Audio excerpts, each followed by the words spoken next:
الحمدللہ، اللہ تعالیٰ کا لاکھ لاکھ شکر ہے کہ مالک الملک نے اپنی یاد کی توفیق اور موقع عطا فرمایا۔ لاکھوں اور کروڑوں درود حضرت محمد مصطفیٰ صلی اللہ علیہ وآلہ وسلم پر، جن کے طفیل مالک الملک نے یہ مہربانی عطا فرمائی۔ سامعین قرآن، اللہ تعالیٰ نے قرآن پاک میں ارشاد فرمایا، اعوذ باللہ من الشیطان الرجیم، بسم اللہ الرحمن الرحیم۔ اے ایمان والے لوگو، اگر تم اہل کتاب میں سے کسی گروہ کی اطاعت کرو گے تو وہ تمہیں ایمان لانے کے بعد پھر کفر میں لوٹا دیں گے، اور تم کفر کس طرح کر سکتے ہو جبکہ تم خود اللہ تعالیٰ کی یاد پڑھتے ہو اور اللہ تعالیٰ کا رسول صلی اللہ علیہ وآلہ وسلم بھی تم میں موجود ہے۔ اور جو شخص مضبوطی سے اللہ تعالیٰ کو پکڑے رکھے تو اسے ضرور صراط مستقیم تک ہدایت فرمائی جائے گی۔ اے ایمان والے لوگو، اللہ تعالیٰ سے ڈرو جس طرح کہ اللہ تعالیٰ سے ڈرنے کا حق ہے، اور نہ مرنا مگر اسلام کی حالت میں۔ اس سے پہلے آپ سے بات ہو چکی ہے کہ حضور نبی پاک صلی اللہ علیہ وآلہ وسلم جب ہجرت کر کے مدینہ پاک تشریف لائے تو اس وقت وہاں اہل کتاب موجود تھے جو اپنے آپ کو دیندار کہتے تھے، دین کی تبلیغ کرتے تھے، اور ان کے ساتھ دوسرے لوگ اوس اور خزرج تھے جو مشرکین تھے۔ اہل کتاب ان لوگوں پر چھائے ہوئے تھے، اور یہ اگرچہ ان کے مذہب پر نہیں تھے لیکن پھر بھی ان کی عزت و احترام کرتے تھے، یہاں تک کہ اگر کسی کی اولاد نہ ہو تو وہ یہ منت مانتے تھے کہ اگر ہمارا لڑکا ہوا تو ہم اسے یہودی بنائیں گے۔ تجارت کے میدان میں بھی انہی لوگوں کا تسلط تھا، زراعت کے میدان میں بھی انہی لوگوں کا تسلط تھا۔ یہ بڑی خوشگوار زندگی گزار رہے تھے اور عرصہ سے یہاں آ کر آباد ہوئے تھے۔ ان کے یہاں آباد ہونے کی وجہ یہ تھی کہ ان کے رسولوں نے اور ان کے نبیوں نے انہیں یہ بتایا تھا کہ اللہ تعالیٰ کا آخری رسول صلی اللہ علیہ وآلہ وسلم آنے والا ہے، جو سارے انبیاء کا سردار ہوگا، شافع محشر ہوگا۔ اس کی بیس اور قیام میں ہجرت کے بعد ایسی وادی میں ہوگا جس کے چاروں طرف نخلستان ہوگا اور ایک سڑی ہوئی اور جلی ہوئی وادی ہوگی۔ یہ لوگ ایسے مقام کو تلاش کر کر کے یہاں پہنچے تھے جس کا نام یثرب تھا، اور بعد میں نبی پاک صلی اللہ علیہ وآلہ وسلم کے قدم فرمانے پر مدینہ پاک رکھ دیا گیا۔ یہاں یہ اسی تمنا سے اور اسی امید سے صدیوں سے رہ رہے تھے، پشتہ پشت سے انتظار کر رہے تھے، اور صرف انتظار ہی نہیں کر رہے تھے بلکہ تبلیغ کرتے تھے۔ گلی گلی کوچے کوچے میں لوگوں کو سمجھاتے تھے کہ شرک چھوڑ دو، اللہ تعالیٰ کا دین اختیار کرو۔ اس طرح آخری رسول صلی اللہ علیہ وآلہ وسلم یہاں آنے والا ہے، ہم تم لوگوں کو تیار کر رہے ہیں تاکہ ان کے جھنڈے تلے ہم اپنی زندگی گزاریں۔ بعض تو یہاں تک تھے کہ انہوں نے رہبانیت اختیار کر لی تھی، یعنی دنیا کو چھوڑ کر صرف اللہ تعالیٰ کی یاد میں رہتے تھے، روزے رکھتے تھے، لباس صرف ایک ہی کمبل اپنے اوپر لپٹا ہوا جنگل میں زندگی گزارتے تھے۔ ایسی حالت میں جب نبی پاک صلی اللہ علیہ وآلہ وسلم تشریف لائے اور ان ساری نشانیوں کے ساتھ تشریف لائے جو ان اہل کتاب کی کتابوں میں موجود تھیں اور جن سے وہ بخوبی باخبر تھے اور جس کی وہ باقاعدہ تعلیم و تبلیغ کر رہے تھے، تو انہوں نے بجائے سر تسلیم خم کرنے کے، کتاب حاصل کرنے کے، حضور پاک صلی اللہ علیہ وآلہ وسلم کی بعثت سے انکار کر دیا۔ اور اس کی وجہ یہ تھی کہ زمانے کے ساتھ ساتھ شیطان نے ان کے قلوب پر تسلط جما لیا تھا، اور نفس پرستی میں، اپنی نفسانی خواہشات میں اس قدر مستغرق تھے کہ دین الہی میں بہت بڑی تبدیلی کرتے تھے۔ وہ اس بات پر بھی فخر کر رہے تھے کہ ہم نبیوں کی اولاد میں سے ہیں، اور اس بات پر بھی فخر کر رہے تھے کہ ہم بنی اسرائیل سے ہیں، اس بات پر بھی فخر کر رہے تھے کہ ہم اہل کتاب ہیں اور ہم بڑے عابد اور بڑے ساجد ہیں۔ نبی پاک صلی اللہ علیہ وآلہ وسلم کی تشریف آوری سے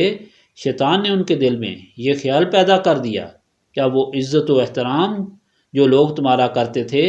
وہ حضور پاک صلی اللہ علیہ وآلہ وسلم کا کریں گے، کیونکہ ان کے سامنے اللہ تعالیٰ کے رسول آ گئے ہیں، تو اب تو کوئی ان سے زیادہ قابل احترام نہیں ہے۔ ہر ایک کی توجہ اس طرف ہو جائے گی۔ اور دوسری یہ بات کہ ان کے دل میں یہ خیال تھا کہ حضور پاک صلی اللہ علیہ وآلہ وسلم بنی اسماعیل سے کیوں تشریف لائے، بنی اسرائیل سے کیوں نہیں آئے۔ اس طرح ہمیشہ سے جو بنی اسرائیل کی عزت بنی ہوئی تھی اب اس پر بنی اسماعیل چھا جائیں گے۔ اور تیسری یہ بات تھی کہ وہ لوگ اپنے دین میں تحریف کر چکے تھے، اس کے ظاہر ہونے کا ان کو خطرہ تھا کہ اب لوگوں کو پتہ چل جائے گا کہ ہم نے اپنے دنیاوی مقاصد حاصل کرنے کے لیے ان کو غلط کتابی علم بتاتے رہے، اور جو کتاب میں موجود نہیں اس کے متعلق ان کو بتاتے رہے اور غلط دین سکھاتے رہے۔ یہ ایسی وجوہات تھیں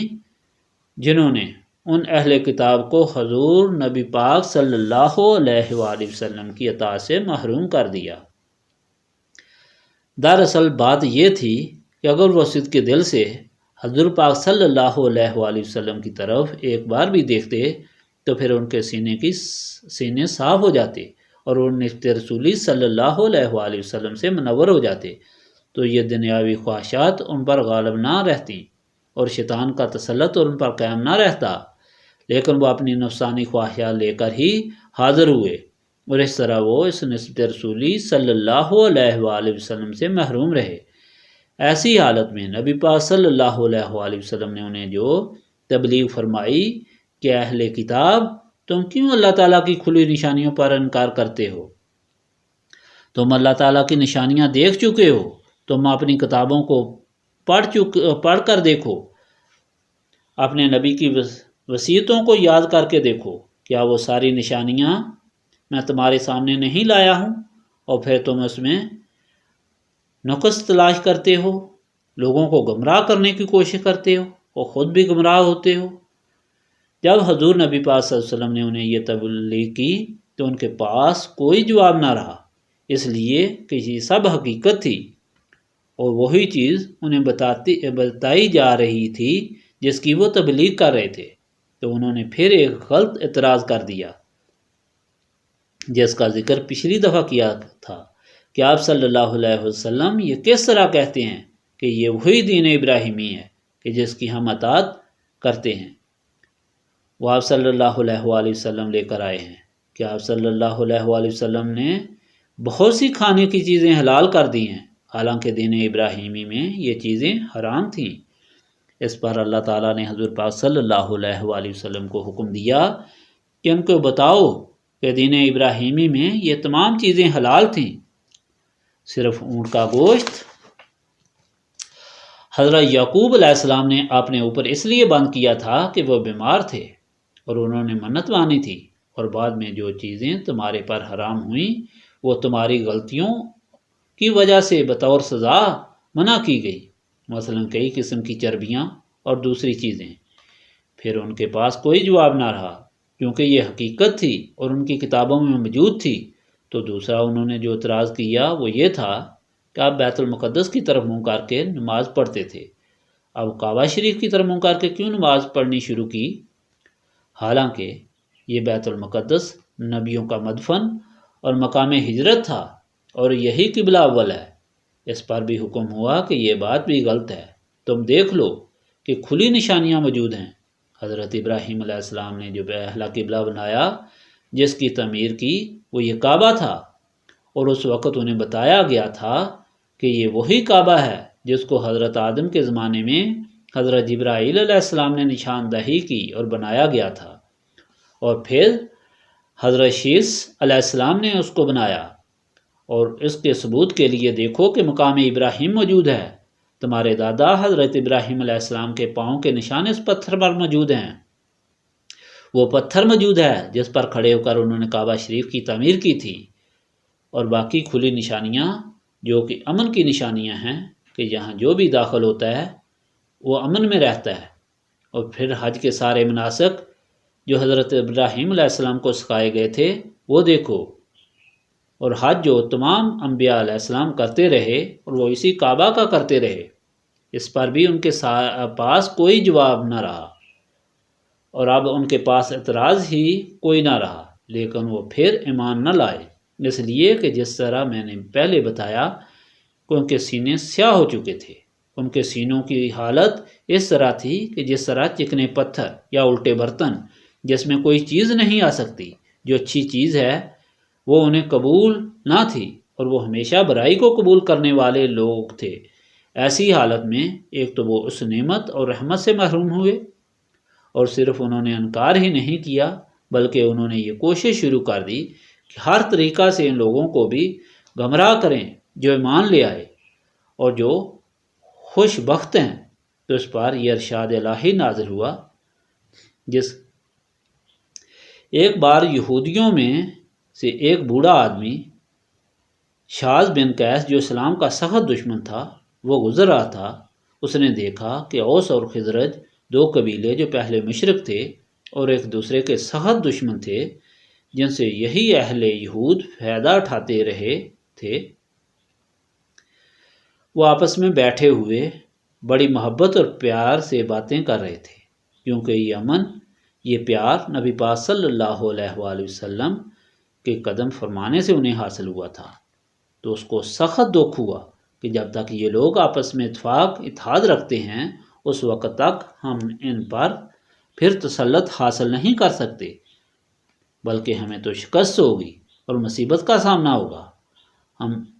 ایسی صورت میں یہاں باعزت رہ سکتے ہیں کہ یہ دونوں قومیں آپس میں اس طرح لڑتی رہیں جس طرح گزشتہ ایام میں لڑتی رہی۔ اس دکھ میں جب وہ واپس گیا تو اس نے ایک جوان کو تیار کیا اور کہا کہ جاؤ، جو لوگ آپس میں خوش اور محبت سے باتیں کر رہے ہیں ان پر جا کر تم وہ اشعار پڑھنے شروع کر دو جن میں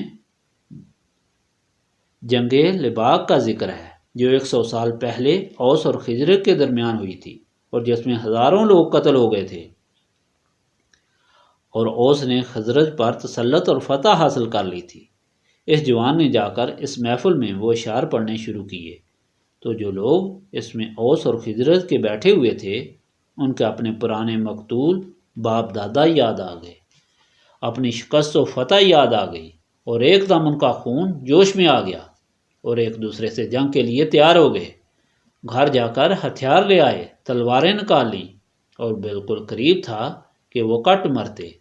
تو نبی پاک صلی اللہ علیہ وآلہ وسلم کی خدمت میں کسی نے جا کر عرض کی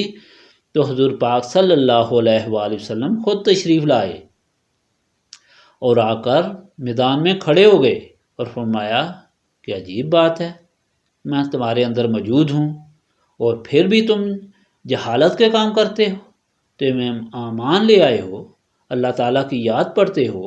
اور اس کے بعد پھر حسد، بغض اور پرانی باتیں شروع کر دی ہیں۔ حضور پاک صلی اللہ علیہ وآلہ وسلم کی توجہ اور رحمت کی نظر سے وہ لوگ ایک دم شرمندہ ہو گئے اور انہوں نے زار و قطار رونا شروع کر دیا، ہتھیار پھینک دیے اور ایک دوسرے سے وہ گلے ملنا شروع ہو گئے، اور اس طرح وہ جنگ ختم ہو گئی اور وہی محبت پیار ان میں دوبارہ موزن ہو گیا۔ تو اس وقت یہ ارشاد پاک، یہ حکم نازل ہوا کہ دیکھو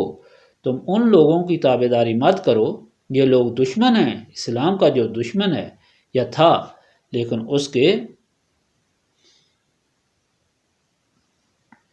تحت قیامت تک کے لیے موزن ہو گیا۔ تو اس وقت یہ ارشاد پاک، یہ حکم نازل ہوا کہ دیکھو کہ تم ان لوگوں کی تابع داری مت کرو، یہ لوگ دشمن ہیں، اسلام کا جو دشمن ہے یا تھا، لیکن اس حکم کے تحت قیامت تک کے لیے ہے کہ اسلام کے دشمن ہمیشہ یہ کوشش کرتے ہیں کہ مسلمانوں میں تفرقہ پیدا ہو اور وہ آپس میں کٹ مرے اور اس طرح ختم ہوں۔ تو اے مسلمانوں، اے ایمان والے لوگوں، ہوشیار ہو جاؤ ان لوگوں سے اور ان کی باتوں کی طرف کبھی توجہ مت دینا۔ اگر ان لوگوں کی باتوں کی طرف توجہ دو گے تو یہ تمہیں ایمان لانے کے بعد پھر کافر بنا دیں گے، یہ تو تمہاری بھلائی چاہتے ہیں، تمہاری تباہی چاہتے ہیں، اس لیے خبردار جو ان کی بات مانو، تم اس طرف توجہ رکھو جو نعمتیں تم کو عطا کی گئی ہیں، یہ قرآن پاک جس میں احکام الہی ہیں، اور ایک نبی پاک صلی اللہ علیہ وآلہ وسلم جو تمہارے اندر موجود ہیں۔ نبی پاک صلی اللہ علیہ وآلہ وسلم کی موجودگی میں اور قرآن پاک کی تلاوت کی موجودگی میں تمہیں ان لوگوں کی طرف دھیان نہیں دینا چاہیے، بلکہ تمہیں قرآن پاک کے احکام کی طرف اور حضور پاک صلی اللہ علیہ وآلہ وسلم کی مہربانی کی طرف توجہ رکھنی چاہیے اور اطاعت کرنی چاہیے، اور یہ چیز تمہیں صراط مستقیم پر قائم رکھے گی اگر تم اسے مضبوطی سے پکڑے رکھو گے، اور جب بھی تم نے اسے چھوڑا اور ان لوگوں کی طرف توجہ کی تو وہ تمہیں تباہی و بربادی کی طرف لے جائیں گے۔ اور یہ حکم ہوا کہ ایمان والے لوگوں، اگر تم تقوی اختیار کر چکے ہو، اگر تم اللہ تعالیٰ پر ایمان لا چکے ہو، اگر تم مان چکے ہو کہ اللہ تعالیٰ ہی تمہارا مالک و خالق ہے اور وہی وحدہ لا شریک ہے، تو تمہیں عمل بھی اس طرح کرنا چاہیے کہ تمہارے ہر عمل سے یہ ظاہر ہو کہ تمہیں اس بات پر یقین اور اعتبار ہے۔ تمہیں اپنے ایمان میں ڈاواڈول نہیں ہونا چاہیے، کبھی اس طرف کبھی اس طرف، کبھی کیا خیال اور کبھی کیا خیال، کبھی اللہ تعالیٰ کی طرف خیال، کبھی دنیا کی طرف خیال، کبھی اللہ تعالیٰ کا خوف اور کبھی دنیا کا خوف، کبھی اللہ تعالیٰ کی محبت اور کبھی دنیا کی محبت۔ ایسا نہیں کرنا چاہیے، بلکہ اس طرح اللہ تعالیٰ سے ڈرنا چاہیے کہ جس طرح حق ہے، بلکہ حق تو یہ ہے کہ یقین رکھنا چاہیے کہ ایک پتا اللہ تعالیٰ کی اجازت کے بغیر نہیں ہل سکتا۔ اللہ تعالیٰ نے ہی ساری کائنات بنائی، اللہ تعالیٰ ہی جسے چاہتا ہے عزت دیتا ہے، جسے چاہتا ہے ذلت دیتا ہے، اللہ تعالیٰ ہی جسے چاہتا ہے رزق دیتا ہے، جسے چاہتا ہے لے لیتا ہے، اللہ تعالیٰ جسے چاہتا ہے بے حساب رزق دیتا ہے، وہ جو اللہ تعالیٰ چاہتا ہے وہ کرتا ہے۔ ایسا ایمان رکھنا حق ہے، یہی صحیح طریقہ ہے اور یہی صحیح تقوی ہے۔ اس طریقہ پر اللہ تعالیٰ نے تمہارے لیے بڑی نعمتیں بنائی ہوئی ہیں، اس لیے اسی عقیدہ پر مرنا، کہیں ایسا نہ ہو کہ زندگی میں یہ عقیدے رکھتے رکھتے تم گمراہ ہو جاؤ اور مرتے وقت تمہارا عقیدہ غلط ہو اور تم جہنم میں چلے جاؤ اور دنیا کی تمہاری ساری عبادت بھی ضائع ہو جائے۔ سامعین کرام، اللہ تعالیٰ کے اس ارشاد پاک سے دو باتیں واضح ہوتی ہیں جو ہمارے لیے نشان راہ ہے۔ پہلی بات یہ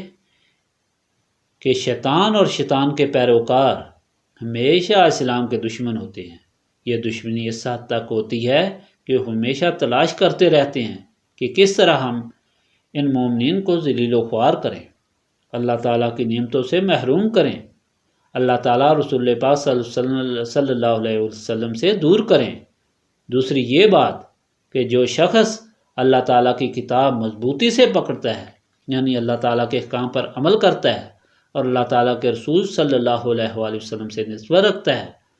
ان پر شیطان اور شیطان کے پیروکاروں کا تسلط کبھی نہیں ہو سکتا، اس لیے کہ اللہ تعالیٰ کے رسول صلی اللہ علیہ وآلہ وسلم سے جو نسبت ہے وہ انسان کے دل و دماغ کو منور کر دیتی ہے اور برائی اور اچھائی میں تمیز اسے عطا کرتی ہے، اور سامنے وہ دیکھتا ہے کہ کون سا راستہ سیدھا ہے اور کون سا ٹیڑھا راستہ ہے، کون سا راستہ اللہ تعالیٰ کی رضا والا ہے اور کون سا راستہ اللہ تعالیٰ سے دور کرنے والا ہے۔ اس روشنی میں اسے صاف نظر آتا ہے اور اللہ تعالیٰ کی یاد اس کی مددگار ہوتی ہے کہ ہر مقام پر اللہ تعالیٰ کی یاد اسے سنبھالتی ہے، اسے سہارا دیتی ہے، اور یہی ایک سہارا ہے دنیا میں کہ جو انسان کو ہر مصیبت اور تکلیف مشکل سے بچا کر کے عافیت اور آشتی میں رکھتا ہے۔ تو ثابت یہ ہوا کہ سلامتی ایمان سے زندگی گزارنے کے لیے یہ دو چیزیں نہایت ضروری ہیں، ایک اللہ تعالیٰ کی یاد اور دوسری نسبت رسولی صلی اللہ علیہ وآلہ وسلم۔ اسی لیے جو لوگ بھی یہاں مختلف حاجات لے کر آتے ہیں اللہ تعالیٰ کا راستہ سیکھنے کے لیے یا دنیاوی افات سے بچنے کے لیے، انہیں یہی تعلیم دی جاتی ہے کہ تم نسبت رسولی صلی اللہ علیہ وآلہ وسلم حاصل کرو تاکہ تمہارے دل دماغ منور ہو جائیں، اور نسبت رسولی حاصل کرنے کے لیے اللہ تعالیٰ کی یاد اس کثرت سے کرو کہ تم پر شیطان کا تسلط اور نفس کا غلبہ نہ رہے، اور اس سیاہی جو تمہارے اندر ہے وہ اللہ تعالیٰ کی یاد سے دور ہو جائے۔ یہ محفل اسی غرض و غائد کے لیے ہے کہ ایسے لوگ جو یہ تمنا لے کر آتے ہیں اور یہی مطلب رکھتے ہیں، وہ یہاں بیٹھ کر اللہ تعالیٰ کی یاد اس کثرت سے کریں کہ ان کے سینے پاک ہو جائیں اور نسبت رسولی صلی اللہ علیہ وآلہ وسلم سے ان کے دل و دماغ منور ہو جائیں، اور اس طرح دونوں جہانوں کے غموں سے وہ نجات حاصل کر کے دونوں جہانوں کی خوشیاں لے کر یہاں سے لوٹیں۔ استغفر اللہ العظیم الذی لا الہ الا هو الحی القیوم واتوب الیہ۔ استغفر اللہ العظیم الذی لا الہ الا هو الحی القیوم واتوب الیہ۔ استغفر اللہ العظیم الذی لا الہ الا هو الحی القیوم واتوب الیہ۔